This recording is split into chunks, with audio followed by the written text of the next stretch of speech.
ओम श्री हनुमद्वाळ्वानरस्तोत्रम् श्री गणेशाय नमः।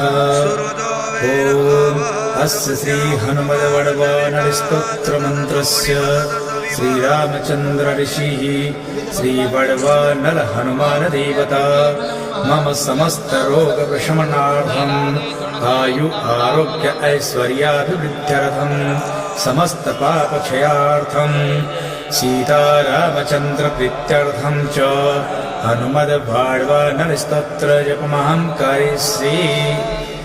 ओम ह्रां ह्रीं ओम नमो भगवते श्री महाहनुमते प्रकट पराक्रम सकल दिग्मंडल यशोवितान धवलीकृत जगत्हृदयं वज्रदेहं रुद्रावतार लंकापुरी दहन उमामरमंत्र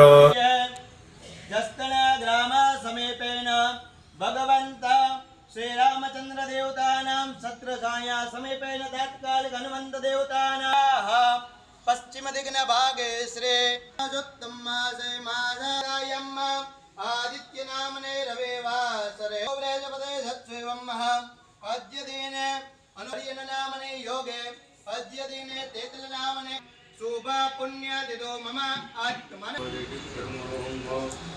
अद्य दिने प्रतिनिधिं मामिने पटेल दंडकधारिण मनीष कुमार तथा च विकल्पमस्तु।